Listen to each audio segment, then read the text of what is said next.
LinkedIn's interesting. Okay, that could be problematic. Which I LinkedIn's? don't know why there's two in there. I just linked. I relinked LinkedIn.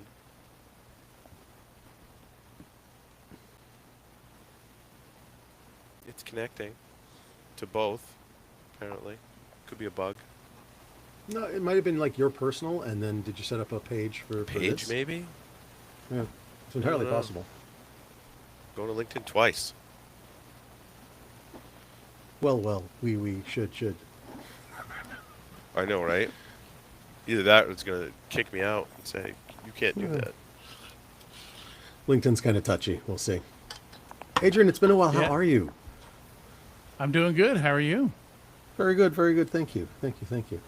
Life is, as always, confusing, changing ever Confusing? moment to moment. Yeah.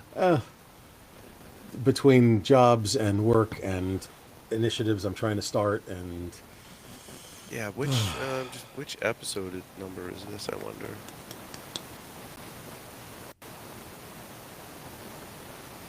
Good question. 3, 4. 6, 8, Who's got 9, that 10. static? So yeah, there is. It sounds Wait, like 8, rain 9. almost. 10. I'm gonna mute. 10. See if it's me. It's quiet now. No, it's quiet for me. Nope. It, Paul, it's you. I muted at the same time as Josh, so it's got to be you. You're the odd one out. Me? Yeah. You got nasty static Oh. coming out. Oh. All right, hold on. It. Well, it got quieter. Oh, how about now? Yeah. It's still there, but it's a still lot there, quieter. but it's What'd you do? further away. Yeah. Was it a fan? I don't know. It must have been picking up on some weird background noise, or my microphone's going on this headset. Turn on your echo No, it sounds- cancellation on Riverside and see. Oh, you can't change it is, while yeah. recording. Well, it's it is on? on. Yeah. Okay. Shouldn't. I don't know. Is it That's gone weird. now, or should I switch microphones? It's still there. It's not that bad. It's not that bad. Okay. Yeah. You know what? Let me just. It takes 2 seconds to switch microphones. Try switching and Sounds see if like- it goes away. Oh. Okay. Yeah, it's Hello. gone. Yeah, it sounded How like is it that was just now? softly raining in the background, I'll just. It's like a use Prince as the- song. opposed to loudly. I'll use the good microphone.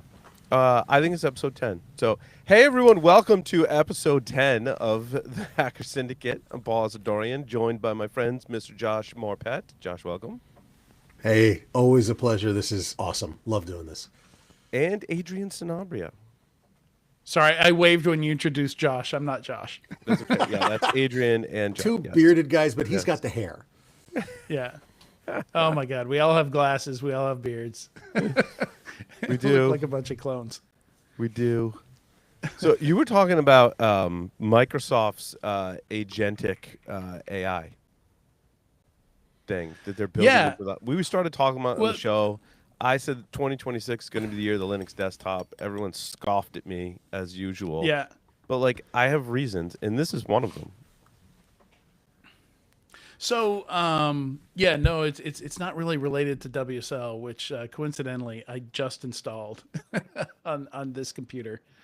Nice. But yeah, so they said that they're going to turn Windows into an agentic OS, and over 1 billion people simultaneously groaned, but they released some details about how they were going to do it, because initially it just sounded like marketing BS, like them just Yeah.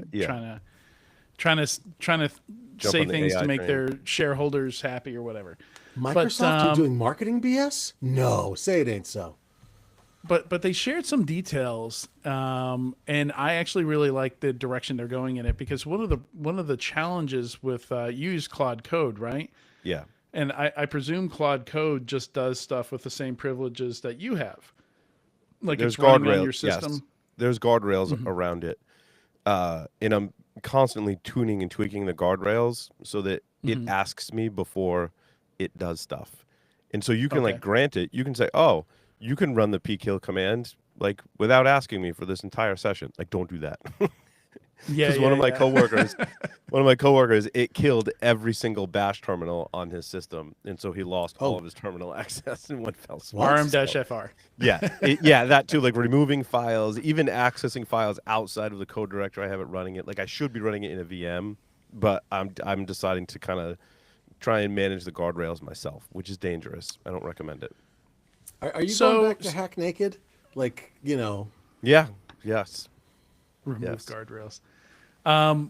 Yeah. So one of the things, one of the big concerns here is, okay, if this agent is running on my laptop or my desktop with the same privileges, now I'm kind of worried about, like, I could see this being an excuse, like, an employee gets in trouble with HR or something like that. It wasn't me. It was my AI agent. It was my right? AI.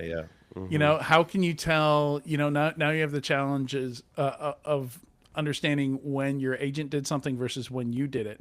And so it looks like they're tackling that out of the gate. And one of their big goals with it is non-repudiation. So it's actually going to run in like a separate sandboxed, I'm not sure if it's a VM, but they say that it's like process-wise and everything. It is a completely separate account, separate Windows session that can run at the same time that you're also using the computer. And it also has its own UI and GUI access. So again, like the computer vision thing where, I think one of the advantages of having AI built into a computer is not everything has an API, right? And a lot of apps out there very specifically don't let you touch certain data with an API. Like on LinkedIn, if you want to look at the number of employees associated with a company, they very intentionally don't expose that via an API. So everybody scrapes it instead. You have to scrape it straight off the company webpage. So Scraping just keeps getting harder and harder. Yeah, that too. So what's your estimate of when AI slop becomes the predominant source of data for AI?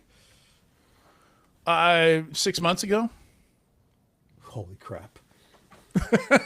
No, it is bad. It is like 90% of the new data being created out there is coming out of AI. So AI is already consuming AI in its training data at this point. We're already well down that path.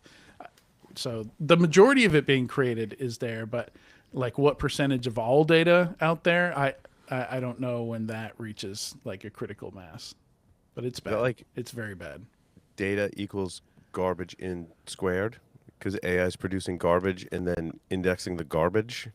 Yes, exactly. And it's hitting everything too. Like it's not just text, it's not just marketing copy, it's also the vast majority of the videos shared on Facebook now that the Meta app encourages you to create AI slop. Like it has a video generator, encourages you to create it.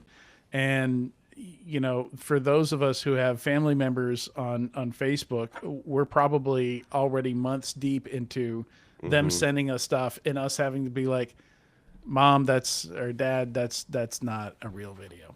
It's AI generated. Yeah. That cat is not really playing the violin. Right. Oh God. That wasn't really Donald Trump saying that. Although that can be kind of hard to decipher sometimes, actually. Let's be clear. He's the one that breaks that mold. Well, he's creating AI videos of himself, though. Right. So that becomes difficult as well, as he's sharing AI videos of himself. I like the ones where it's the NFL team's head coach just talking trash about his own team and how they played. Oh, I've not seen those. It looks totally real. And I'm like, wait a minute. No, the coach wouldn't say things. I mean, maybe some would, but it's getting hard to decipher, right? But I notice trends and I'm like, oh, that's probably fake. And then I see another one with like a different coach and it's like the same style. And I'm like, oh, that's AI generated content. Well, and there's some other weird stuff going on where on the last episode or on one of the podcasts I did this week, I can't keep them all straight. This is the third I'm doing this week. Defamation cases are now a thing, so there's a solar panel installer up in Wisconsin, I want to say it was, or Minnesota, somewhere up north there around the lakes.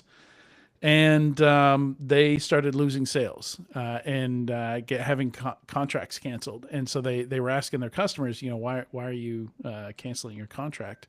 And they said, well, we just really uncomfortable about that legal case that you settled with the attorney general of the state. And they were like, what are you talking about?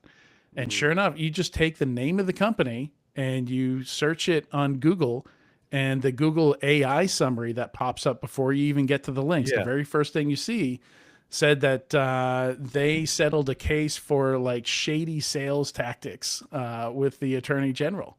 And it was just entirely hallucinated. Like there was no shred of truth to it at all. It was just something that was entirely made up by whatever. If you're going to use Gemini for Google searches, and there's a bajillion Google searches a day, you're probably going to use the one with the smallest inference cost, which means the lowest quality results, right? You're probably going to use a very small model. Right. And this is the sixth defamation case against an AI model at this point. And there, there's a workflow for removing pages from Google results, but there is no workflow for removing lies from the AI summaries. So they had to sue Google directly. Like they tried every recourse, and there was no way. Like it's still saying that today. There's no way they could get it to stop saying that they got busted for shady legal practices and settled out of court. I've experienced that. I've used it both ways in terms of like debunking something that I don't believe is true. I've used AI to try and normally this comes down to like vulnerability and exploit research, right? As I keep tabs on the threat landscape, I'll read something and it'll be like, oh, there's this vulnerability and it has an exploit. And I'm like, really? Does it? And sometimes it hallucinates that and it's like, oh no, I can't find a source for that. And me and you were working on one that was like that, right? Yeah. There's been several cases where that's come up, and I guess like anything else in technology, we can't trust it. We have to validate it before it can be usable. And I see that with Claude Code. I'm like, hey, go implement this feature. And then I'm like, you didn't, and it's the same thing, like double-edged sword. Sometimes it's me. Sometimes I'm like, in fact, I just did it today. I was like, oh no, CSV export is totally fine. I can export CSV. When I imported it into only Office, I told it that the delimiter was a colon, not a semicolon. So all my data was messed up. Oh wow. I was telling Claude, I'm like, there's a bug here.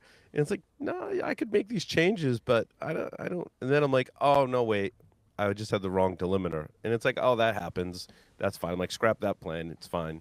Now I burned through tokens doing that, but other times it will say it implemented a feature, and then I'm like, well, that's not working. And it's like, oh, I forgot to update this other line of code to make that feature actually work. Or you can get stuck in like an infinite loop with that kind of thing. I've noticed. Yes. Well, where it says it recognizes that there's a problem that it needs to fix, but then it never quite gets to the fix. Right. Or more often what happens in the course of developing an app, it will introduce a new feature or fix a bug and then reintroduce a previous bug or introduce a new bug. So it's not great. Version controlling is actually important. Yeah, but regression testing is unless you're prompting it in a specific way. Move fast and break things. So what I did recently was I prompted it. I know Adrian's going to hit me. Well, I prompted it and spent the tokens for it to create unit tests. The problem is it can hallucinate that a unit test passed when it really didn't. So another thing I learned is that, and there's the argument that everything it's doing is hallucination, right? But some of that hallucination is useful and on point. But I learned that even when it says it's thinking, that is output the same way all other output is done. Like there is no thinking text. It's generating that the same way it generates everything else. An answer. It has no way. It has no technical way to tell you what it's thinking. Right. So oftentimes that thinking includes hallucinations, and it could say it's checking the internet, and it didn't actually do that. Right. Another thing, so it gets a step worse. I don't know if you saw the story that so they had thought that to poison some of these very large LLMs, it would take a lot of effort. But it turns out as few as 250 documents in the training data is enough to poison it. So you could start a Medium account and Wait, put up 300 seriously? articles about how much CrowdStrike sucks and how awesome Palo Alto Networks is, and that would be enough to poison any kind of questions to an LLM about CrowdStrike or Palo Alto. So some people are saying like this could be the new SEO, is poisoning LLMs, poisoning Well, training data. I think it's already the new SEO because I use AI like- to skirt around Google's SEO because Google's SEO, so many people have learned how to game the system essentially. Yeah. Yeah. But and I don't have a lot of evidence to back this. Just in like doing searches, I like prompting an LLM because it doesn't have those constraints in the gamification that the Google SEO has. Until Well, such it's time still- it does, well, like you're saying, until people learn how to poison and game the AI systems. It's still using search engine behind the scenes though. Like if it reaches out to the internet, that's still its primary way to find things is using a search engine. So we're still going to be dependent on page crawling and page ranking and all that work that goes into search engines. But I wonder if we're very close to there being like multiple versions of websites and services, like one made for humans to use and then one made for AIs to use directly. The nice part about AI, though, is it's great at comparing things. And there was a great article from Kaspersky called Hacking Black Friday Using LLMs to kind of cut through some of this BS. And they recommended very specific prompts to historically look at the price of an item, look at what's going on sale, and then doing comparative shopping. Is this for actually you. a good deal? Yeah. Yes. Because what happens is, and it presented evidence. I kind of knew this was the case, but it presented some good evidence to say, like starting in like September, October, prices start to go up on certain items, so that when November hits, and they're calling it now, I'm hearing the Black Month or something like that. Black November is what they're calling it, and all stuff goes on sale, but it's just being discounted down from a arbitrarily hiked up price. Yeah. They hike the price and then it goes down. Yeah. Yeah. Oh, Yeah, for Black Friday stuff? Yeah, it's pretty typical. Yeah, this was the where is the chat now? It's Riverside. Actually, speaking of hiking up prices and such, when they stop subsidizing all of the AI models with investor money, how much do you think Claude Pro at $200 a month will go up to? Just That's out a of really curiosity. good question. Well, in I'm theory, not, I'm it not sure we. should it go down if they're monetizing no. some other way? They're not, How? it's not No, gonna go it's everybody's charging more right now. So like I noticed Notion AI was built in, and they broke it out. So like a lot of what we're paying for in AI, I mean the reason you're paying $200 a month, I think that's closer than like the $20 a month that the rest of us are paying. Yeah. I think is highly subsidized. I think they're losing money on all of those. There's There no way to wouldn't know be for billions sure. and billions and billions of investor money otherwise. Let's be clear. No, there are no AI companies that have made a profit at this point. Right. At least the ones training the models. So yeah, when I heard because I've this- got Perplexity and Chat GPT and Gemini. I think I'm $20 a month on all three of those, Yeah. and I'm probably when I getting was ready to ditch the Gemini one because it's not great. Yeah, I have it through Google Workspaces. It's great Yeah. for quick stuff, but it's not the best. It's not worth paying Nano extra Banana for. is pretty good for image generation, though. I will give it credit. Anyway, but the point is that,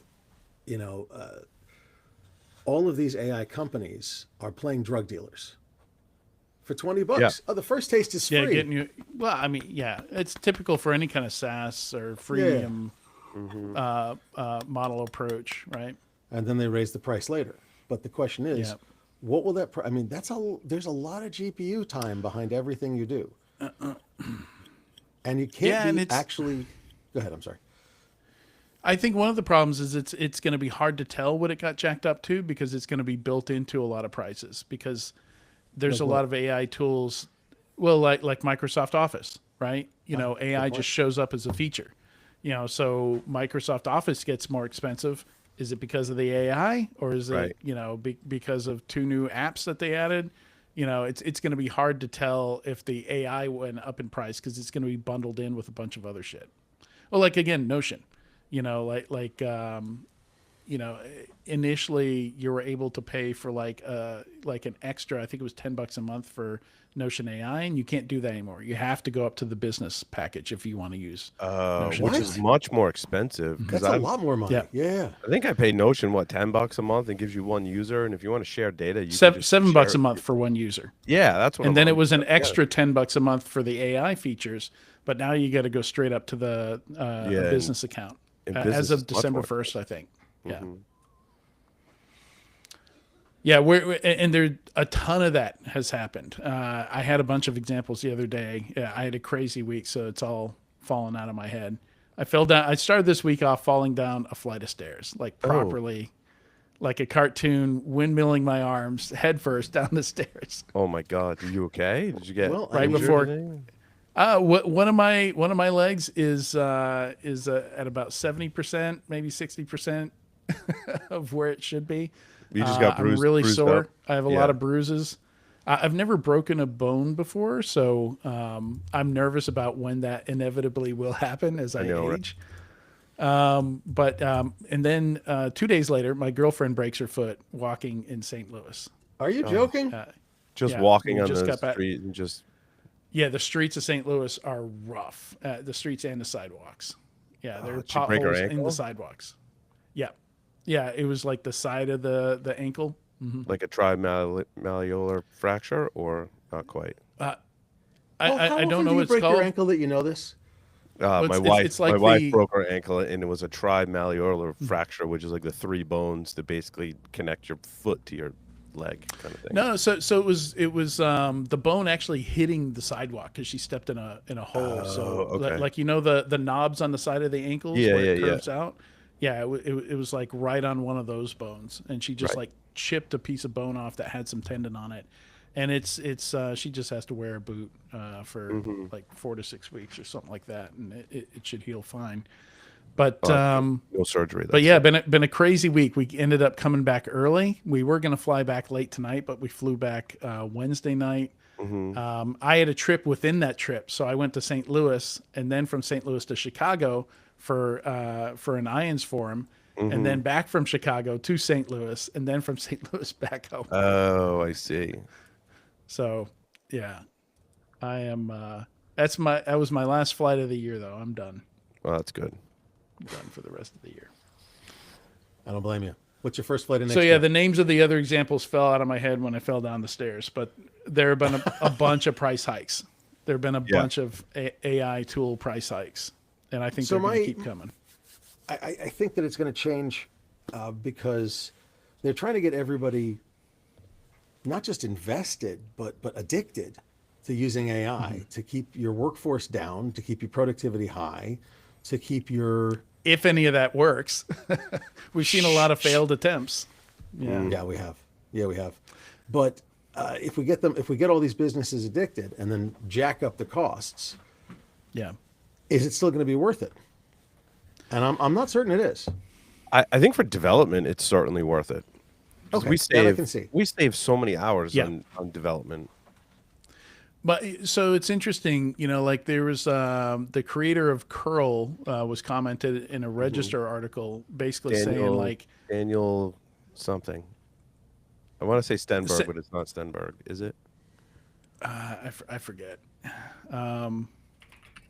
Let's see if my browser remembers that URL. No, it does not. But basically, he was saying that Oh, it is. It's Daniel Stenberg. It is Swedish software. nice, just right off the top, you just happen to know the guy's name. Well, because but he comes up all the time because he's complaining about vulnerabilities in CNAs, and rightfully so, by the way. Yeah, Yeah. yeah. So at the same time, he's like, yeah, I get sent a lot of slop that aren't real vulnerabilities from people using AI, but at the same time, the best bugs he's getting is from someone using AI, but it's somebody who's very experienced. So I think this is a trend we're starting to see where, like, to use AI effectively, you have to be experienced enough to spot the bullshit and to be able to filter out when it hallucinates and gets it wrong. So like in the beginning, we were thinking, oh, this would be a great way to upskill junior folks into more senior folks. And it's not, because they can't spot it. Yeah, and that's the only reason I was able to create an app with it, because one, I understand vulnerabilities and exploits because that's been my thing for 25 years. And also I told it to do it in Python and Flask, which is what PBWorks is written in, which I also have experience in. So that's what we're finding in at my day job too, is it helps the more senior people with specific tasks. I think it's great for coding. Yeah. I also think it's great for like basic analytics. So we use that on the marketing team a lot. When Basic analytics. Like when we have questions, like I analyze the SysACAV data, and I'm like, I download the CSV into a directory, maybe I use Claude Code, and I'm like, then I prompt it, I'm like, take a look at that data. All right, now create me a chart of this, that, and the other thing from that data. I don't have to go into Excel and do formulas and graphs. I don't have to write the Python myself. Basic analytics, it's really good at. Okay, but And where's small- the and that's difference a small between data set. basic analytics and, oh, I'm not going to trust the AI with that? Where's that separating factor or demarcation line? So, like in my example, it's the SysACAV. What is the SysACAV today? I can tell you is 1,462 entries. Almost 1,500. Yeah, and I have it in a SQLite database that's about 1 meg, right? So it's indexed. It's much faster. If you look at the entire MITRE CVE database, there's 302,898 published CVEs in there. And querying like any individual database, it's fine. If you want to start querying now multiple of those databases and having some logic behind what data you're gathering and how it's put together, then AI starts to get really confused, unless you guide it very specifically. That's just a recent example. But okay, so oh wow. So we're talking about the costs of AI, the use of AI, and the guidance that AI requires, as well as the review that AI requires to make sure that you catch the BS, the hallucinations, the F ups, right? I mean, at a certain level, is it like, it just doesn't seem that useful? Well, because I think people want to use it like magic, right? They just want to be Aha. like create me an app that does this. Like, that's not going to get you very far in building my apps collectively.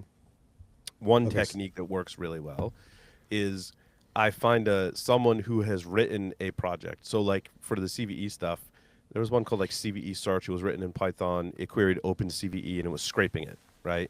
And then OpenCVE.io, they changed their HTML layout and it broke. But I'm like, it had good features. So I Git cloned it into the directory with Claude Code, and I was like, all right, look at that code and tell me about it.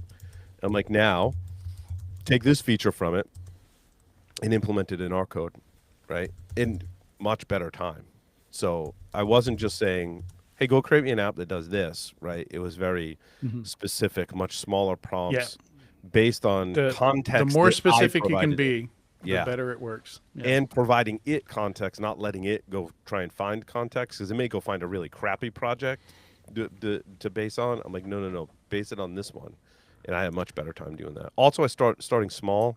I didn't start with the web app. I started with a command line version of it, and then from there, I said create the GUI. Yeah, you break it down into more manageable tasks. Yeah. So, Josh, one of the ways that it's gotten a lot more expensive, I think, is with agentic AI.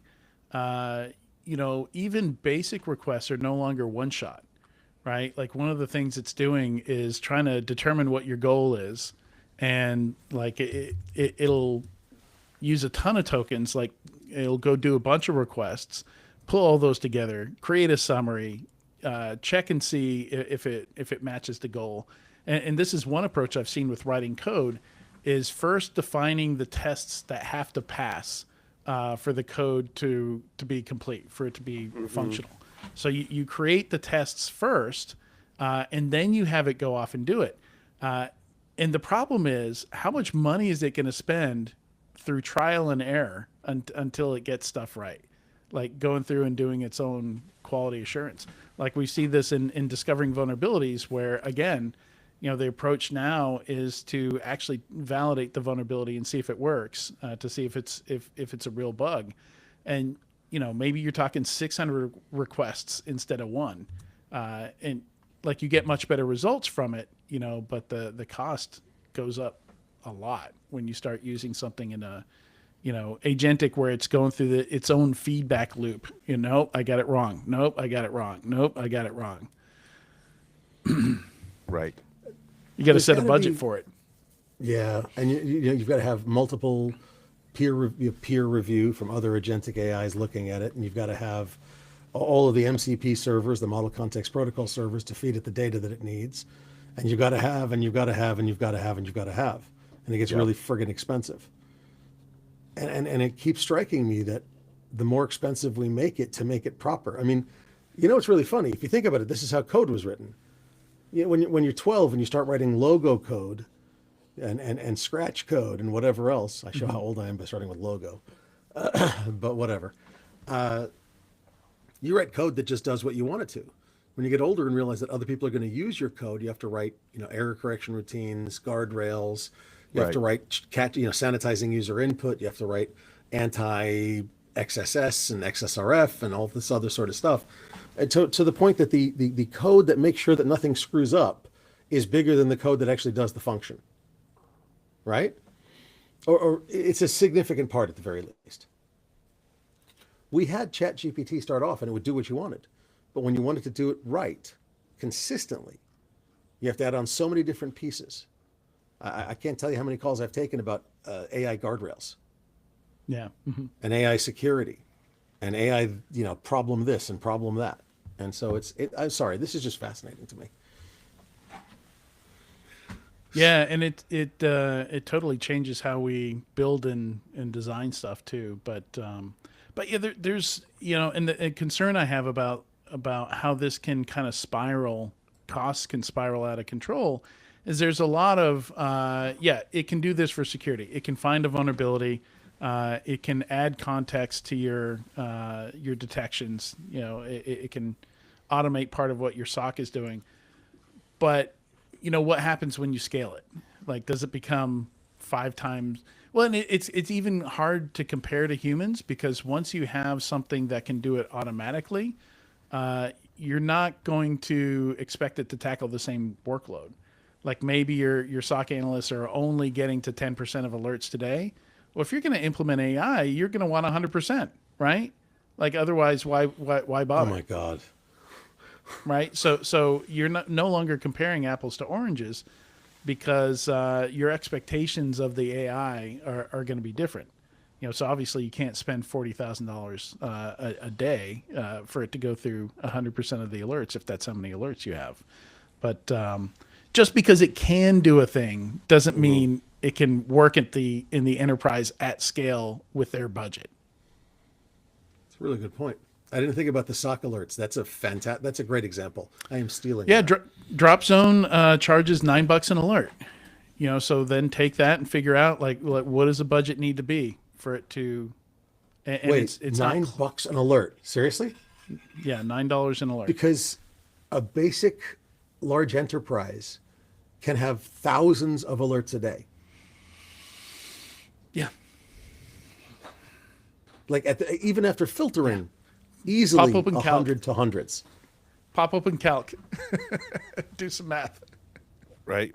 Oh, dear See how quick Lord, that that's budget runs ugly. out. Yeah. Like seriously, man.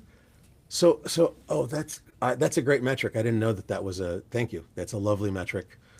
Now that's including their profit. So if you did your own internal, but by the time you get the people, the infrastructure and everything to do it, you're probably paying roughly similar things because you're not doing it at scale. And this is the reason. So WireSpeed just got picked up by Cognizant, the InsurTech company.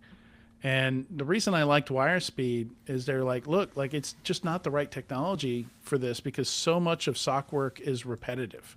It like if you're adding context to like a phishing case, Why do you need an LLM? You're doing the same things over and over and over and over again. So it doesn't. It's a very expensive, inefficient way of tackling the problem. And by the way, it's very slow. Like with Agentics, like even with a single prompt, you're waiting seconds for it to come back. Sometimes 30 seconds these days with some of these models. And with agentic stuff, when it's going through like multiple prompts and triggering MCP servers and stuff like that, you're talking at least as long as a human. Like 5 to 15 minutes for it to enrich an alert. And I mean, the benefit is it can do it without a human being present, but the actual clock time it takes is still really long too. Whereas if you just wrote a Python script to do the same thing, it would probably take less than a second. I mean, there's some argument about parallelism. I can parallel 1,000 alerts, whereas a human can't. But your point is well taken. A Python script to do some very basic enrichment, some very basic collation of information. If it's always, if I have an IP address, all right, I do these 5 things with IP addresses. A Python script is, what's that word, free, or damn near, just infrastructure costs. Yeah. And if you just planned out this stuff, you'd be doing a lot better. Interesting point. Wait, I wanted to go back to what we started talking about with Microsoft's AI features in Windows. It seems that people don't want these features. You think that's always going to be true, or is Microsoft being truly visionary right now? Because if it does all work out, I think there are use cases where it can save the user a lot of time. I think the vast majority of people that want this, the people that don't like it, are an extremely vocal minority, I think. Yeah. It's like the gamers and tech enthusiast people that have a specific purpose, right, for their computer that don't want all the extraneous crap. And they're saying they don't want it based on them just saying they're turning Windows into an agentic OS. Once you start looking at the details, once you start looking at, like, here's a demo of something you could do, like if it is legitimately useful and it's not going to fall over on 50% of the tasks that you give it, which it could, right? Like if it does turn out to be legitimately useful, yeah, people are going to be all over it. But will it be secure? Again, it comes down to opening up your system to have AI take actions on your behalf. Look, it's Microsoft, who has done both the least and most secure things we've ever seen. Yeah. Right? Like, Right.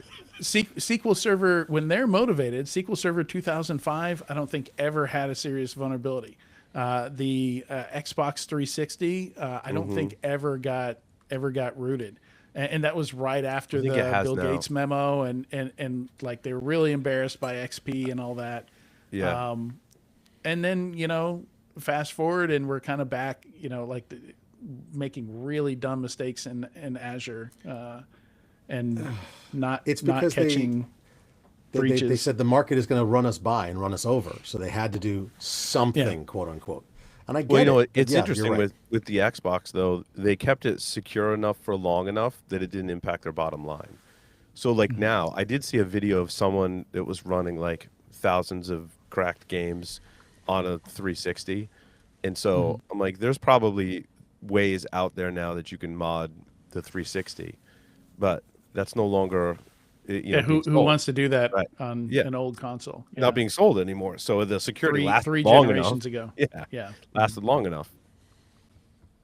Well, yeah, and that's that's the goal of cryptography and everything else, right? Is to be secure for long enough that the attack doesn't matter by the time it is broken. Yeah. There are 2 things I wanted to do while we were on here. I had 2 goals, and none of them had anything to do with AI. One is there's a website where you can order coffee by SSHing and doing it from a terminal.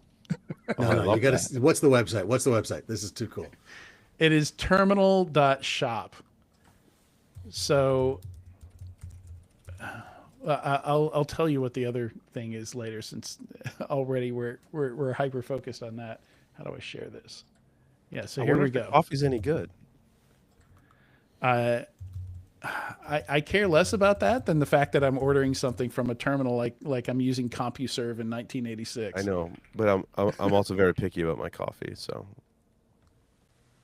I think they have some options. Oh, look at this. Oh, look at this.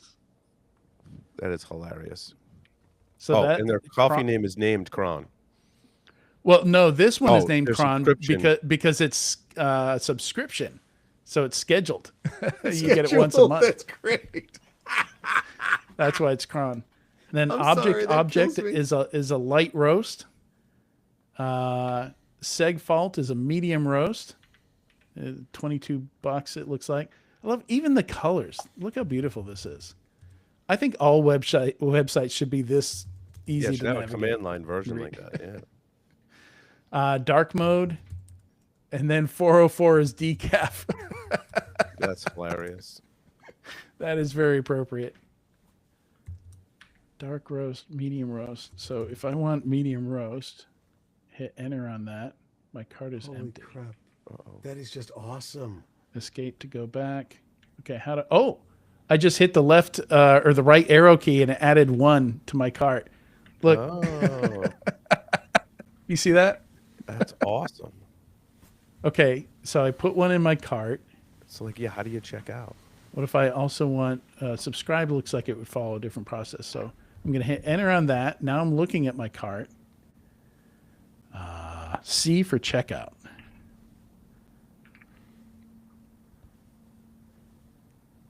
Okay, I might Yeah, stop okay. sharing. Right. Yeah, I would gonna think that's a you're good gonna have idea. to- yeah. So I'm going to put in my address here. There is no in one password, right? You can put your credit card and address information and I don't think it'll autofill work it. in terminal, dude. Probably not in terminal, right? Probably not in terminal. Yeah. Now your Okay, SSH putting in my so phone number. Technically, putting a credit card number is not a horrible thing.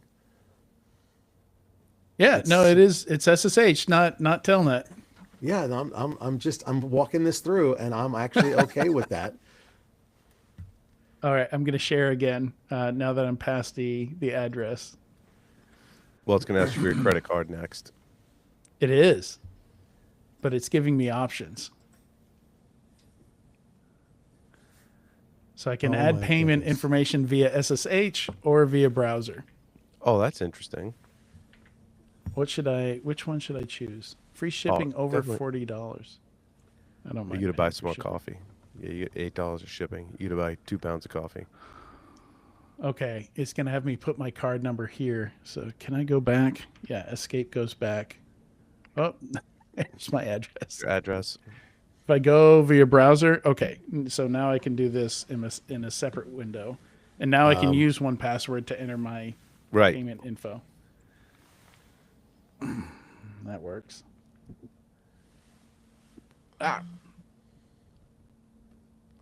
Add payment information. And then you have to tell us how the coffee was. Yeah, I will.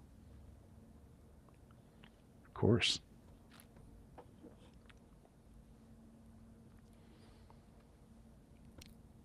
I That's clever. splurged. It still looks like a terminal in the website. Yeah, Awesome. that's clever. That is very, very, very clever. I splurged today. I mean, the got a coffee's pumpkin- not cheap, but that's friggin' awesome, dude. Well, my pumpkin spice latte from DoorDash on Starbucks today was $10. Wow. Yeah. What the hell are you doing buying a pumpkin spice latte through DoorDash? I wanted a latte. I had to I think run it's- another errand. I was nowhere near a Starbucks, and I wanted Starbucks, so I DoorDashed it, and then I ran my quick errand, came back, and it was there. Why do I think feel like an it's old curmudgeon $7 now when I go, without "Make the your delivery." own"?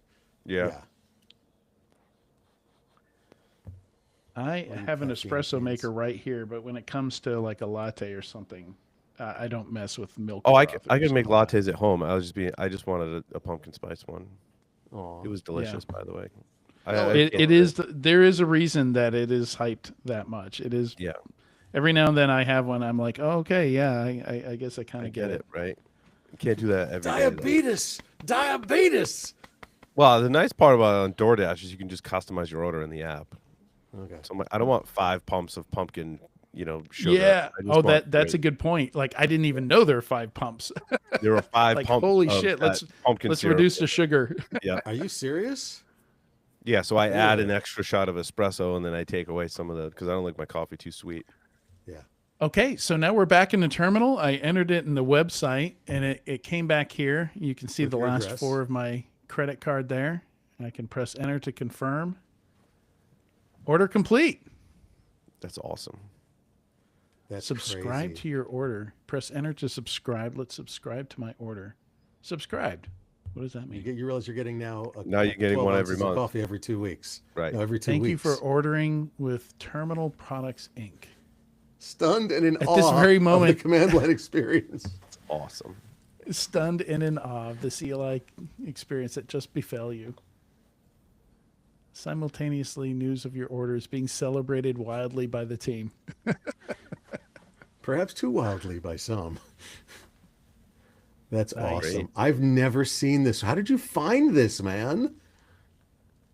One of the people involved here, Prime, I don't know the guy's actual name. I watch his YouTube videos. And at the end of the video, he's like, you can order coffee over SSH. And I said, what? And that was our squirrel story for Enterprise Security Weekly yesterday. It's great. I'm telling my wife to do this. She will be so excited. It's not even funny. But I'm just telling her, All right, go to sshterminal.shop and not telling her what it's about. She'll see. It's awesome. All right. So that's one thing I wanted to do on the show is order coffee over SSH. That's amazing, So that's- dude. Awesome. Now that it's done, I can tell you the other thing I wanted to do. So they've been putting LLMs into kids' toys. Have you heard about this? Vaguely. No, I have not. I bought one. Oh, really? The Oh, that's AI just story wrong. bear. Really? Yeah, it seems like a good idea, right? Like you No, can. no, it does hey, not. Well, hold on. Like conceptually, like make a custom story about X, Y, and Z, and it tells a custom bedtime story. It's got a little what does it say? Powered by OpenAI and powered by Claude. Claude. Yeah, powered by Claude on it. Of course, this thing has been so. Another one of these was tested, and it was a more expensive version of this that they pulled from the market because there are absolutely no guardrails. Like Wow. it would tell you how to kill people, how to have sex, all kinds of stuff. So this was the only one I could find. It was actually much cheaper. This was like $40 on Amazon. And it has And better I was like- guardrails, you think, than the more expensive one? I don't know about that. We can find out. Yeah. Yeah, that's the whole reason I bought it. So in a future podcast, I will report what I was able to do with this thing. I'm going to pop it open right now while you guys talk about other stuff. That's okay. This is why I need to finish building a wood shop just so I can build my kids' toys that have no computing pieces in them at all. It's Like- funny. My girlfriend said, we need to build you a shed so you can put all your creepy security research shit in the backyard out of the house. Right? That will not be allowed in my house. Let's be clear, except as a research tool, and it'll be hung from the rafters of my detached garage. My kids, can you my 3-year-old is going through a minor psychopath phase, and Yeah, they all kids do. are Yeah. they all do. Yeah, kids are psychopaths when they're toddlers. Wait till Can wait you till they're teenagers, Josh. Oh, shut up. I have 7 and 3. I don't have teenagers yet. I'm Different enjoying the sets of young. neurosis. Just wait. Yeah, but seriously, do you remember the movie Megan? Mm-hmm. I mean, okay, so that one can only Which talk. one? There's 2 now. Yeah, I know. That one can only talk. Wait until they give it movement, and then feed it to a small child with sociopathy or psychopathy, and see what it does. For God's sakes, Movement. Well, and we're there, right? Like they're selling humanoid robots for the price of a very, very cheap car. You can get a human-shaped robot for servant various purposes. that lives in your house. Yep. And this is funny. We covered this on the show a little while ago too. For any significant task, it was remotely controlled by a human. No. Yeah, we were talking Yeah. about that on Wednesday too. Some of the AI stuff is not really AI; it's just people, lots of people. Some human Yeah. in a call center puts on a VR headset and empties your dishwasher remote. Are you Right, freaking right. kidding me? Yeah, that's come out as being That's the pretty state of common it. now. Yeah, I knew it was happening with, like, remember we talked about the Amazon Go supermarket and how it was 1,000 people in a call center that were watching you pick up that, box of Cheerios Yeah. and would add it to your cart for you. It wasn't an AI system. But like And I didn't realize that. Jesus. The video from the company doesn't even mention that. But it's a great lady who reviews products from, I want to say it was Wall Street Journal, Joanna, I forget her last name. She with the CEO and everything, she did a full test of the product, and she was straight up. She was like, not a single thing in this video was done autonomously by the robot. Okay, so how did They she weren't prepared to discern demo that? anything without a Like, human. how did controlling she it. discern that it was done non-autonomously? Because the guy was did she- there in her house, Oh, okay, controlling the robot. Cool. Yeah. Oh, okay. Got it. And she But, was like- talking to the robot, and it was just some dude's voice coming out of a speaker in the robot.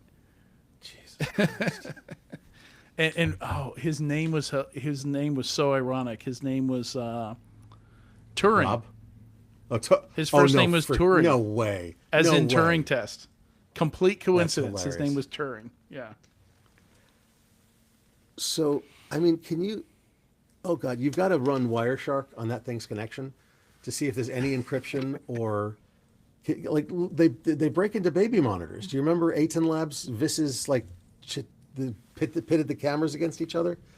Yeah, I we're don't- we're working on that at work, creating systems that are a buffer between your IoT devices and your network and the internet, and have the capability to inspect traffic.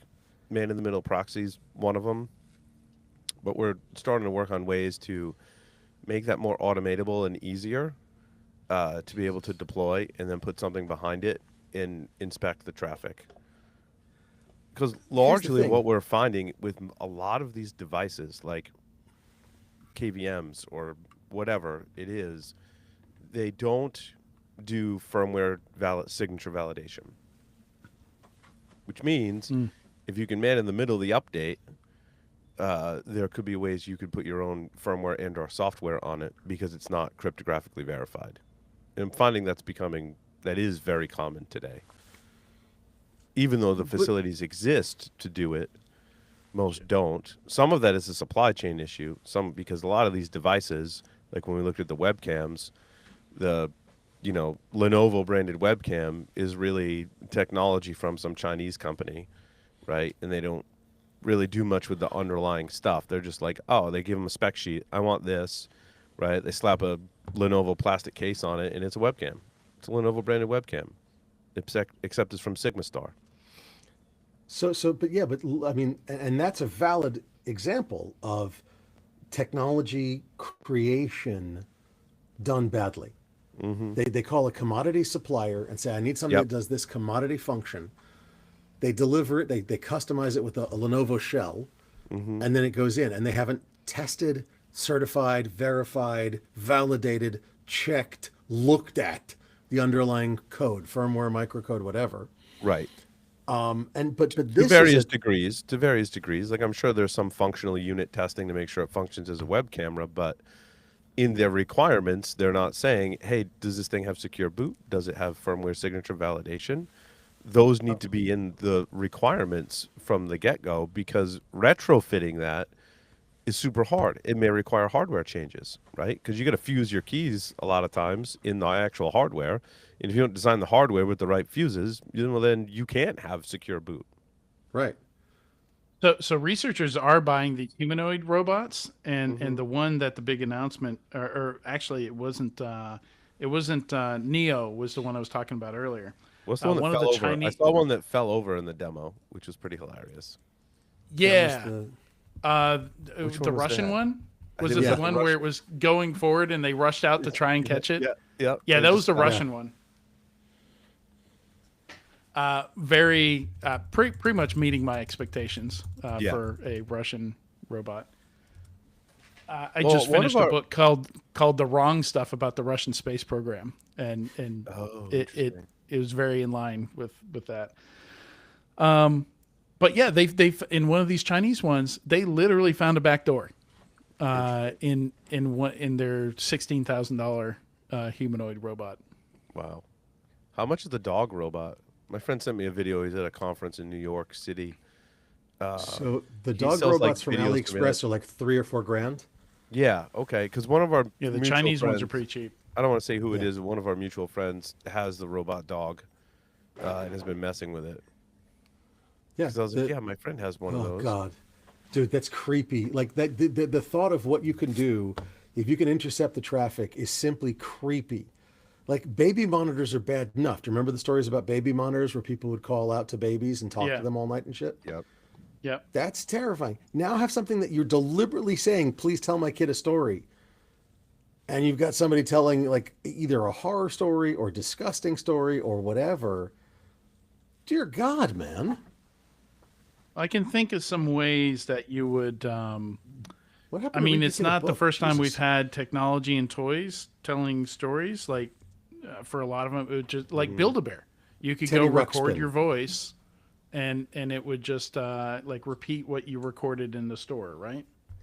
Teddy Ruxpin had tape cassettes, and Furbies didn't tell stories, Mm-hmm. but they talked and they were Yeah, amusing. we've covered stories about people hacking toys. There was a popular one that people were hacking. I don't remember what it How was. many of now. them were internet connected, and how many of them were AI connected? The ones we've covered in the past have all been just internet connected, not with Right. AI. I got to go grab So- some double A's. I'll be right back. There you go. Okay. So you're talking about like I can from the earlier comment, I can put up some Medium articles, 200 or 300 of them, was it right? About great stories to tell small children, and write out some god awful stuff, and it'll poison the LLM enough that it'll tell us like That'd be interesting. the original version of the Brothers Grimm stories. Which, by the way, if you've never heard the original version of the Brothers Grimm stories, they're horrifying. Okay, they're full of blood and gore and nastiness because they were actually designed to keep kids from wandering into the forest. Right. And so you told horror stories at bedtime. But I mean, let me actually point out the entire premise of this toy. Read your child a book. Yeah. Okay? That was my old man moment.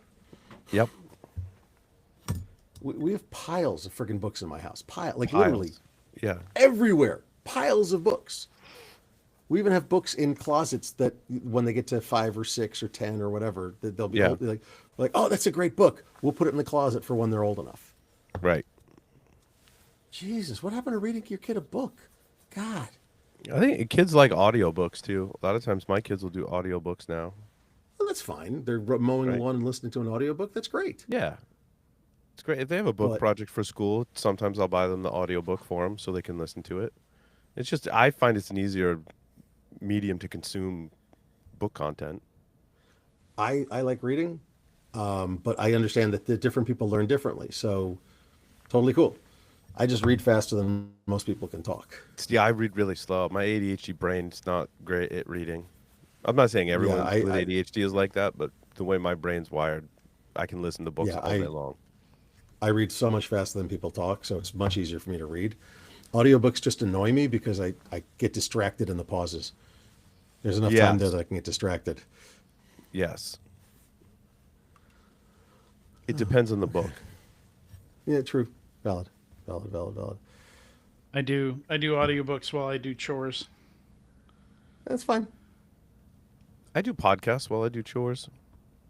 Yeah, that too. Yeah. All right, 4 AA batteries. I'm already kind of disappointed in this thing. I can kind of tell. I don't know. Uh-oh. It's lit up. Oh Jesus. Oh my God. Blue Once ears. you pair Okay. it to your phone. Is it I'm in wondering pairing if mode? like the mouth is animatronic. I can already tell. I don't think the eye. I don't know. No, those are static. It's not going to Okay. be moving eyebrows or eyeballs. Just or in anything like that. case, I took a So picture of already your the creep address from the factor terminal. isn't as high as I was hoping, because I was hoping to have this thing like talking, like maybe do my intro on ESW That'd be for awesome. me. That would be awesome. If it comes alive and reaches for you with its hands, we'll wave a little bit or something. Okay. I don't You think watch there's too much Chucky. yeah. Okay, its ears blinking, and it's blinking blue, and I don't think that's a coincidence. I think I it's think we have a Bluetooth pairing Bluetooth mode. connection. Yeah. Oh, terms and conditions. Should I read that? You gotta download the app, create an account, give away your birthday. Uh-oh. Firmware update required. Update now. Now you need your Bluetooth sniffer out because it's probably going to shoot the. Death mode has been added to your bear. Oh no! Yeah. If it's an app, you can reverse engineer the app and probably get the URL to the firmware. I've seen that technique quite a bit. Mm-hmm. Get the Android I'm sorry, app. if we live see the first bear murder, this will be awesome, and Adrian, you'll be immortalized in history. Okay, just to be clear. A lot of times, what I've seen is you reverse engineer the Android app, and in there you get the URL for the firmware, and oftentimes there's no authentication around it or whatever, and you can just grab the firmware, and then you can reverse engineer the firmware, and then if it doesn't do firmware signature validation, you can create your own firmware for it, and really take away all the guardrails. This is the third one. Mm-hmm.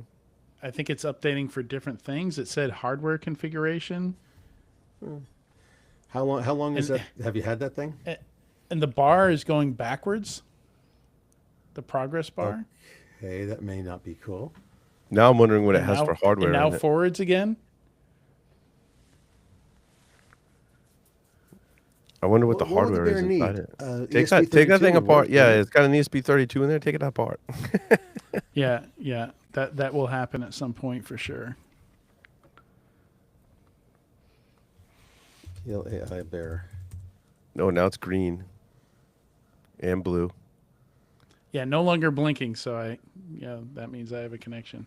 There's no pin or anything. Like I just said connect and it just connected immediately. So Amazon says this is a frequently returned item. I So suspect. yeah, I can buy one used. I can buy one used for even cheaper. Yeah. Take it I apart. can Buy very two. quickly overnight. find out why I suspect. One to take apart. Oh. It's doing some stuff. This is the ear terrifying. was Okay. blinking very Anyway, fast while for he's me. doing that, good God. Let me ask you a question. I already hear from teachers on a regular basis that their students are not reading up to grade level, right? Don't do that, man. Oh, it's I'm so sorry, creepy. that's just creepy. So creepy. Students are already not reading up to grade level. If with the advent of toys like this and robot babysitters, I mean, TV and screens are bad enough, but hopefully most people try to keep their kids away from screens until they're older, right? No, they don't. Yeah, I know. Not But my I'm- experience. Yeah, I know. It's a shame. But how bad is it going to get? What effect is this going to have on people? It's a good question. It is It's a good question. a whole generation that grows up with phones was already pretty interesting, and that's kind of happened, right? Yeah. And then and now with AI, we have no idea is the answer. Like we'll find out. Mm-hmm. That's the only thing I can say for sure is we'll find out, but I can't even guess. Man. this Yeah, is I mean, gonna be it's certainly crazy. bad. Like we thought having the world's information at our fingertips was going to be just an overwhelmingly positive thing, and in some ways maybe it was, but yeah, for my kids, like they can see every bad thing that happens in the world as it happens in real time. And is it any wonder this whole generation has so much anxiety and is so risk adverse? Mm.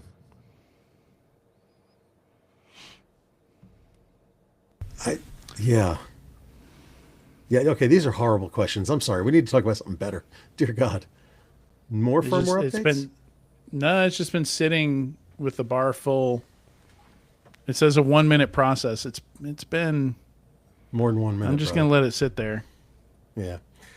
All right, let's talk about something nicer. Dear God, like death, dismemberment, something else. I mean, like Good Lord. Oh, I'm getting into photography. I found this YouTube video where Method Man was an official NFL photographer for an entire game. What? How'd he do? Like, that's so awesome. I think he did good. I was looking at some of his pictures, and they were actually good.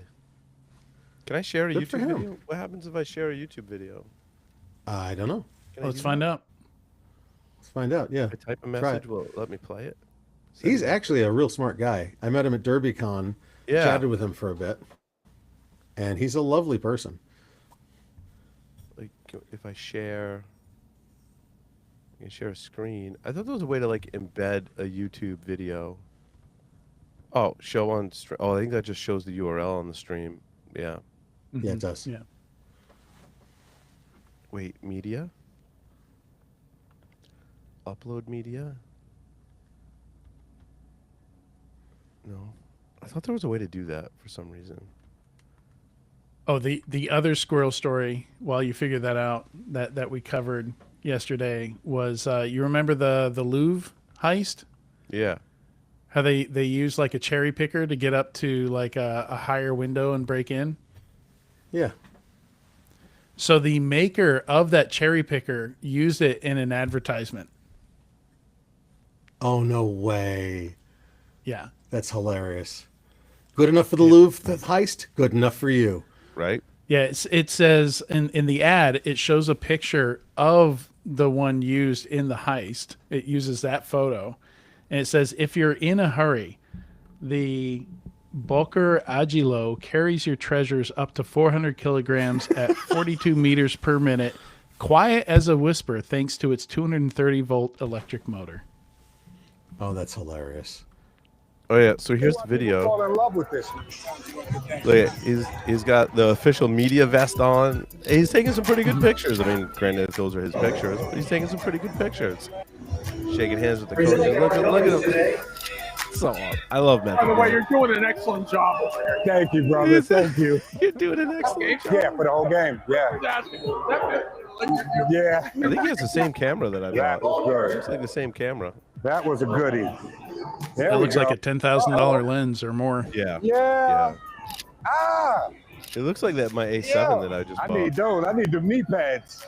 We'll be able to use this clip right now. In The real le- yeah, time. the That's lens is going right up on probably the Jets the website. I know it. majority of it. That lens is How you doing? ridiculous. But has he really been a sports photographer if he hasn't been clobbered on the Right. sidelines? Right. Get out! Get out! Yeah, I don't see him sitting down on the ground. Most of the other photographers are sitting on the ground. You get better pictures when you're on the ground. Down! Like shooting t-shirts.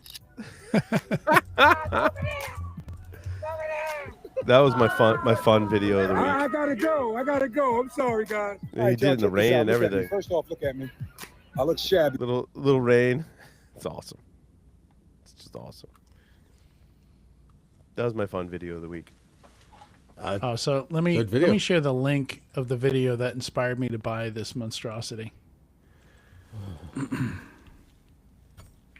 Wait, is this? Am I sharing it in the? Yeah, that's the chat everybody can see, right? Yes. Yeah, where's the Yeah. link Stream to chat? Amazon? Yeah. I love the title on this piece. AI powered toys caught telling 5-year-olds how to find knives and start fires with matches. And that's none of these headlines are true, by the way. Like I can't find a single case where these things actually did these things with a kid present. When you start reading the details, they're like researchers were able to get the toys to do bad things. But I don't find any actual instances of them doing anything, saying anything disturbing to a kid. Which one did you buy, Adrian? PLAI this is Poe. storytelling there. Yeah. Kama from Folo Toy is the one that I was not able to get my hands on. There is one on eBay, but they're scalping the shit out of it. These things were $100 new, and the scalper on eBay wanted like $650 for it. Oh, is this the $35 one? Yeah, I was not going to do $650 for the one that Play they're talking Poe, about. the here. AI storytelling one. Yep. I see. That looks like it. Amazon's selling a lot of them, apparently. This is great. Let me tell you, safety first, little buddy. Matches are for grown-ups to use carefully. Here's how they do it. So what do I do here? Yeah, frequently returned item. This thing is this app is frozen. I'm gonna force close the app. Oh my God, another one asked, where can I find matches? And he said, oh, you can find matches on dating apps, including FetLife and Kink.com and Wrong kind of matches. different kind of match. Yeah. Frequently asked questions, YouTube video walkthrough. I mean, I'm going to point out that they named a child's toy Kama.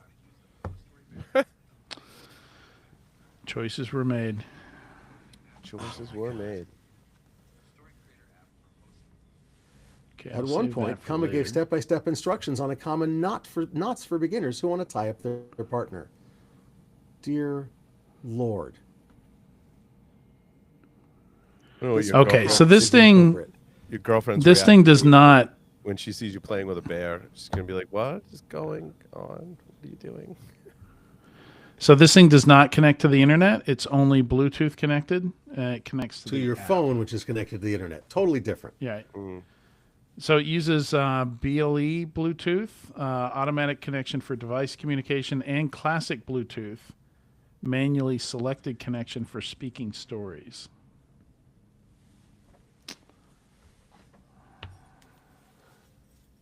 Okay. Just open up the FAQ here to read through it later. Okay. Providing this information enables Poe to properly address you by name. It's asking me to put in my name. Ooh, creepy. What Well, that's name the first should I place you give can it? do something funny. Yeah, I'm looking. Any suggestions? Give it a prompt. I can't say them. Oh my God.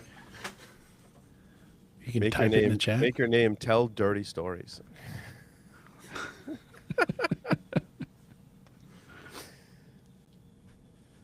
That would confuse it. Will it confuse your name for a prompt? My name is now Tell Dirty Stories, and I am 7 years old. It would be hilarious if that actually worked. It would be even more hilarious if it started telling stories about actual dirt and like mud and stuff. Dear Lord Oh, God Almighty. under pronouns, it allows for he, him, she, her, and they, them. Oh, that's nice. Aggressive. Yeah, for something targeted towards kids, I'm sure some people would lose their mind at that.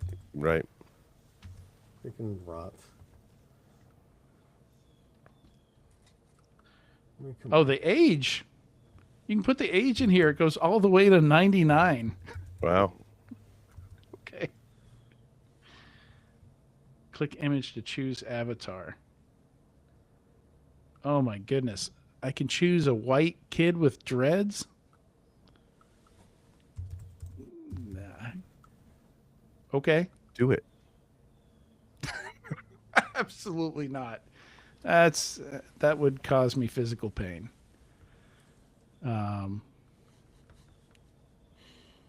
There's some interesting avatars here. I don't have anything Troy- as fun and interesting as this AI bear that we all want to hack now. I'm thinking of the concepts are just god awful, man. I'm sorry. I'm way against this. That will never grace I'm the gonna doorstep of my choose- house. I'm going to choose the one that looks like Paula Atreides' sister. Kind of looks like Penny from South Park. Anna or Allah or I can't remember what her name is. Yeah. Oh, I quickly saw a screen about a file system or something, and then it went to the main screen, which is let's make up some stories. The design looks horrible, like it's all up in the clock on the top. It's Yeah. kind of invaded that. Looks like What does Microsoft Apple Bob. call that? The Magic Island. Yeah. Yeah. Yeah, it's like covering up the battery symbol and stuff like that. It's That's not great design. Oh, that tells me the app is super vulnerable too. Aaliyah. All yeah, right. that's Under it. settings, there's factory reset, about me, and reset tooltips. I have 75. I have a counter up in the corner. I'm wondering if that's like AI credits. Tokens? Yeah, tokens or Yeah. AI credits. See next to the house button there? Oh yeah. Yeah, look at that. That's interesting. Okay, you've got to make a story. Come on, we're not going this far. All Not right. making a story. All right. Yeah. I wanna hear that I voice. tend to be.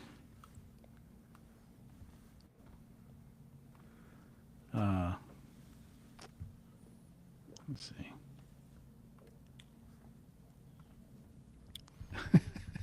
Yeah, I want to hear it. Okay. Yeah, it's on. It's connected. Create a new story or surprise story is an option. Suggest ideas for me, and then story library. Create a new story. Sure. Sure. Let's see. We got fairy tale, adventure, science fiction, scary, superhero, western, BFF, fantasy, preschool, bedtime, surprise, funny, and mystery. Let's do a fairy tale. Fairy tale. All right. That's the first one there. Next. Pro tip, you can turn a character into a hero or a villain. Simply tap the character icon repeatedly during selection to choose between your choices. Okay. Is this speaker on the butt? Is it just going to talk out its ass? Literally. That No, would be no, there's no speaker. poetic. No speaker down there. So we'll see if this thing's mouth moves, if it does anything creepy. Oh God. Okay. In the Show all meantime, ideas. Friendly monster that is ripped off of Pixar. It is blatantly taken from Monsters Inc. Okay, so I have to choose a bunch of different just icons here. Like it just these are the story elements. I have to choose like up to 8 of these. Yeah. I'm It's a gonna lot of make work the just to wizard get to tell a bad. story. just to get to tell a story. right. Yeah, exactly. Oh, I can make Santa Claus bad. Interesting.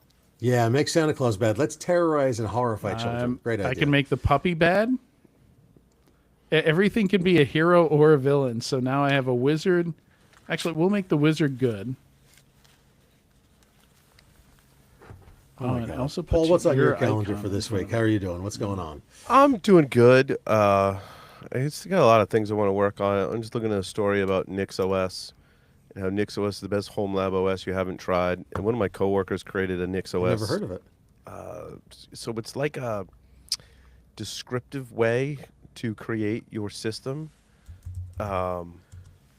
Ground up, it's a Nix package manager. It lets you create like basically small virtual environments. It treats your entire operating system like code, is what the article says. So you don't manually install, configure software. You define everything, and then you describe it declaratively, and it goes and nice. creates it. So like one of my coworkers created something to do like a man in the middle for devices, and he created Right. it in like a Nix configuration script. Everything's So- packaged effectively, so the whole Yeah. thing is So you just all, tell all it the like, dependencies. Everything's packaged, so it's like, like I containers need, should yeah, be. I need this software, I need that software, I want it configured this way, and it goes and creates like a, almost like a virtual environment. I don't know. So every part of your NixOS system, from bootloader to users, is to install packages, define in a text file, configuration.nix. You don't have to do any manual steps or remembering what commands. You can roll back. It's version control. Packages are installed in unique directories. And also, system doesn't really upgrade the same way servers do. Basically, you install a new system and run an upgrade, making the system itself immutable. So it's kind of like a whole bunch of containers, but not really. Oh, everything is self-contained. Yeah. Every package is its Right. own. Right. Is its own. Think of it like a playbook. Every package is a playbook, so you can run 3 different versions of Python on the same machine. Correct. Because they're all individual. People really dig it, man. I mean, there's people listening to this who are like, "Oh my god, why haven't you guys tried Nix yet?" That's when I talk about it. That's like some of the feedback I get. I'm like, "All right, I get it. There's a learning curve. I gotta dig in." But they're immutable. Yeah, they don't. The packages don't change. Your data or your customizations are somewhere else. They're not in the package. Mm. So and you can have non-admin users installing software because they don't interfere with anything else. It's crazy, right? I have an extra One's on system Linux floating and around. Mac OS. Oh, hello. Yeah, so you can install like the Nix environment on your Linux system. I started playing around with that, and then I got distracted. But You distracted? No. yeah, right. Come on. Such a shock. All This right. So article's I something- like put that. the That's pretty article cool. in here. This is how to create like a home lab using it in Oh, yeah, I want to read that Proxmox. article Yeah. because I've got to build. person- I've actually got to start building out a home lab because I've realized I need to start self-hosting a lot more shit. Yeah. I just I need to take the time in my life to do home networking again. Oh yay, fun! Tailscale. Yeah, I got a bunch of work to do. I've got a bunch of new Ubiquity gear that hasn't been set up yet. Oh, I set up all my Ubiquity gear. I've got a dual link security gateway Yep. where it can take two WAN links and balance between them, and one's going to Yep. be Starlink and the other is cable. Nice. I haven't done that yet, but I've got one with multiple WANs that I could do that. What's Starlink down to Fine. now? Unify Fiber, is that what it's called? I don't remember what I bought. It's like for the mini, because you can pause paying on it or something like that. It's like $50 a month, but I think the full size one and you can get cheaper. Okay. And then the thing itself, I got a refurbished one. It was like $200. It wasn't expensive. I got the Cloud um, Gateway Fiber. Oh, nice. All right. Yeah, I have the Dream Machine Pro, and it just about Yeah. every 3 months I reboot it, just because, and that's it. Yeah. See, I only got one PoE port. So there's Oh man, four. I use so many 2.5 fucking PoE gig. ports I because of know. the cameras. I probably should get a switch from Ubiquity with a bunch of PoE on it. Call it a day. The little 8-port Ubiquity switches have, Yeah. I think, 4 PoE ports. They're $80. They're not that bad at all. Yeah. I So- cannot get this thing to play out of the Bear. It'll play out of the phone. And then I did Wi-Fi. I did a new U7 Pro for my main access point that gets installed at the Okay. top of my stairwell on the second level. Nice. Dude, check out this message. What does that say? File system update required. Will erase all stories from your Bear. Okay. That Here tells we me go. it could be. Gotta That go. tells me it could be using ESP32. Yeah. Very, very kid friendly. Yeah, right. Oh yeah, Explain to totally. your kid what a file system is. My kid actually knows. My 7-year-old, at least, not my 3-year-old. How do I update it? Hit okay. Okay, well, I can at least play this thing that it created, but I have to play it out of my phone, unfortunately, because I haven't gotten the actual Bear to work. Or is that what you're supposed to do? You're supposed to connect to it using AirPlay? No, it doesn't show up. You know, I once met a wizard who could turn broccoli into jelly beans. He said it was a great way to make lunch more exciting, but I'm not sure if everyone would agree. Anyway, now that it's a lovely November afternoon, I've got a magical tale that involves wizards, enchanted caverns, and yes, even donuts. It's going to be a roller coaster of giggles. Speaking of giggles, why did the donut go to school? Because it wanted to be a smart cookie. All right, enough Wow, that silliness. was really bad. Let's dive into our story world of enchantment and adventure.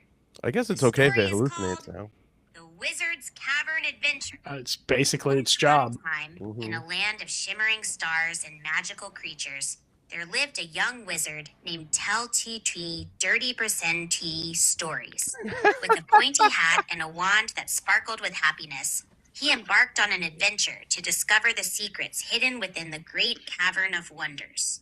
Rumor had it that the I mean, who here that's our age didn't name like didn't play an RPG and name their character Poop or something like Yeah. that, so that every time your name came up in dialogue, it was like, "Hey, Poop," and you just laugh your ass off. Fart Smear, Most the wizard. delicious donut in the world.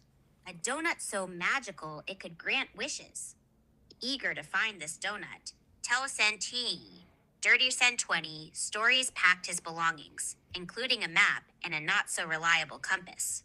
On his journey to the cavern, he encountered a friendly T-Rex named Timmy, who offered to accompany him. I hear this donut is your favorite snack. Tell Sen 20 Dirty Sen 20 stories. Let's find it together. Timmy roared What is the escape enthusiastically. character it's The using? duo ventured through enchanted forests until they reached the cavern's entrance. I don't know. However, lurking in the shadows were three mischievous figures. What did we name Crafty it? Santa Tell Claus. dirty Tell dirty stories. stories. Yeah. Tell dirty stories. And the Yeah. But trickiest it's of all, escaping the spaces or Tooth something Fairy. with some they escape guarded the character. donut, each wanting to claim its power for themselves. Ho ho ho! You'll never get past us, Yeah, Santa bellowed. I don't think it merrily, anticipated leaping more than a against single the word for the name. Timmy stomped Yeah. his feet. And it's trying to We escape it. must try. Right, tell 20 dirty tiny stories? Indeed, the wizard replied, clicking his 20, button to percent create 20. shadows. Oh, is that what it is? Space, Percent 20. space character. It's saying percent 20. That's ASCII for space. Space. Making them giggle uncontrollably. That's hilarious. Tell percent 20, 30% 20 stories. 20 dirty percent 20. Oh my God. Awesome. He whispered That tells me his this mouth. thing is riddled With with a poof, vulnerabilities. A glowing donut appeared in his hand. All indications point to Now, this thing's friends, vulnerable. this donut I didn't see a character limit in that name field. Would you share Right. this? You know, put some prompt injection in Shell there commands. next. Or even shell commands in there or something. Yeah, ls-axl. Like if it's trying to escape it, it's trying to escape it for a reason. Skinny Dirty Stories wished for the cavern to be filled with joy and laughter forever. The cavern sparkled, and the world outside seemed brighter. With his new friends at It's like his a side, bad ad. It's using Bad cloudfront.net. Stories knew that kindness and laughter were indeed So it's using the AWS. magic ball. Mm. Probably using Bedrock. The wizard's adventure ended Probably. Crazy. enchanted donut, living happily ever That is nuts. What story? That Santa, a puppy, and the tooth Not fairy me. could be so I wouldn't have thought. witches. So what did you get for Ubiquity, Such a riddle Adrian? is a smart I'd have to look it up. I have things I have to buy. I need to buy some more cameras to cover some blind spots. Mm-hmm. I have to get another couple of mesh access nodes. I have old access nodes, old access points, but they're really friggin' old. So I need to Yeah, get it some new ones. kind of boots them off if they get Yeah. too old. If they're Some too of mine old, were it really won't allow old them too, on. and I replaced them all. And the new ones are not exactly cheap either. So my U7 Pro was 189. It's not bad, but That's not bad. I mean, that one runs most of the house. I've And it's got the Wi-Fi 7, which is kind of nice because I think my phone, my Pixel 9 will do Wi-Fi 6, and I think my son's newer iPhone will do Wi-Fi 6. So I went with the 7. Yeah. Just I'm like, if I'm gonna buy one and replace it, I might as well just get the latest Wi-Fi. yeah, all specs. mine is 6. All mine are Wi-Fi 6. But the new things I got is I got a 16 port PoE switch, Ubiquity switch, because I was running out of PoE. Yep. So I think it has 8 instead of 4 on The the nice 8 part port is that though, I have. I noticed that my access point went away, and I think I got to rerun the cable to it. But it tells you how much power it's drawing in the app from Mm-hmm. Yeah, from yeah, the it's cool. switch. Like that's kind of nice for troubleshooting. And then the gateway I got was the Ubiquity Cloud Gateway Max. Because the other you thing, went all out. so you can actually you can drop an M.2 storage into it if you want to use Yes. it as a DVR also. Right. But it'll also act as a cloud key and run the app, which I have running on an old framework motherboard right now. Yeah. That I've been having trouble with. So I'm really excited to Yep. move it off of that. Mine acts as that the cloud key because you know what happened? My cloud key is no longer supported. Yeah, same with mine. Yep. It's Yep. just e-waste now. It's the little So, Android and, device. and I had like an old PF Sense firewall So I was like, you know what? Kill two birds with one stone. Get rid of the cloud key, my old firewall, and off to the races. It's been working really well. Yeah. Yeah, I The, ordered the Switch back in April and the Cloud Gateway back in August, and neither of them are installed yet. Mostly because the garage is a bit of a mess, and we need to clear a path and get it cleaned up. Yeah, and it's not, the upgrade path is you got to readopt all your access points. It actually was easier than I imagined. It's pretty quick. Yeah. Yeah, like I used my cloud. I don't remember how I did it, but I used my cloud account, and then it somehow did I don't remember how I did the migration, but it was pretty painless. I think it just automatically readopted them. I don't think I had to go to every access point and push the button in to reset them. I don't think I had to do. They have a Black Friday sale going on. They do. Adrian's like, I just And then ordered it. that's- Leave me alone. That's the other thing is every time I do have time to do it, like we're traveling like the next day, and I don't want to screw up the whole network and then Right. have to leave before it's fixed, and then we Yep. can't see anything from the Ring cameras while we're gone or control the locks or any Oh, of that. that's what it was. When I swapped everything out, select IoT devices, I had to reinitialize them. Oh, interesting. Really? Weird. Not all of them. So my Okay. TP-Link. That weren't associated with that weren't Ubiquiti devices. Yeah. So my SSID and password stayed the same, but like my access points changed. And for some reason, certain devices would not reconnect. Like my Ring doorbell, my Ring chime, I had to go in and I used AI to ask it what I needed to do. It's like, you need to go in this menu and that menu and then reset it and like resync it. So I had to resync those with my Wi-Fi. In certain TP-Link devices, which was weird, not all of them, but just certain ones. Like I have an outdoor controller for my outdoor lights, and that one I had to like resync. I had to like remove it and re-add it in the app and reassociate it with the Wi-Fi, and then it was fine. So it was like maybe 20% of my devices I had to go in and like reinitialize them. I think I still have more work to do on that. Think of some light switches that aren't automatically connecting. But I like the Interesting. Ubiquiti system though. Yeah, Ubiquiti has great stuff, and it's relatively cheap compared to a lot of other manufacturers. But they have the not the best instructions on how to use everything, Yes. and their software is often confusing. Yes. I agree. So I agree with both it's- those points. Yes. I mean, I've been using this Dream Machine Pro for 3 years now, and I still go, okay, which damn tab is it on the Unify app Yeah, where is to that do X, setting Y, or Z again? function? Right. Yeah, exactly. Drives me nuts. Yeah, and I haven't figured out how to control DNS on it.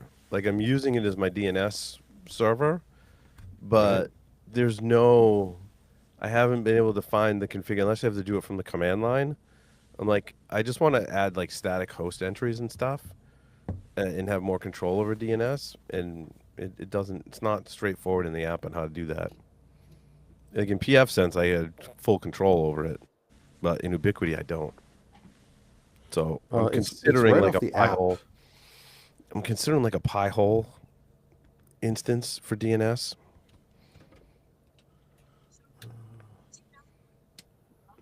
I hate to have another Yeah, I device. can't remember where it is. I can't remember where it is, but it's in the app. You can connect and control your DNS. I'm trying to remember where. It's got to be a the command line hell way is for me to happening? do that. I don't know where the sound is coming from. This thing is haunted. Yeah, lock that All thing right. in the garage. All right, I think that's you calling time. I'm calling time too. I gotta get going. We hacked a bear. This thing is just talking. I have no idea where the sound is coming from. Oh boy, it's creepy. It's very If you creepy. turn your phone off and the sound is still coming out, there's something wrong. Remember, Yes. sledgehammers work. I haven't Starts turned the walking around phone your off house. yet, but there's Well, no guys, indication thanks, that it should be. Thanks for doing the show today. Thanks everyone for listening and watching this edition of the Hacker Syndicate. We will see you next time. If we don't see you, have a good Thanksgiving if you're here in the U.S. Creepy bears.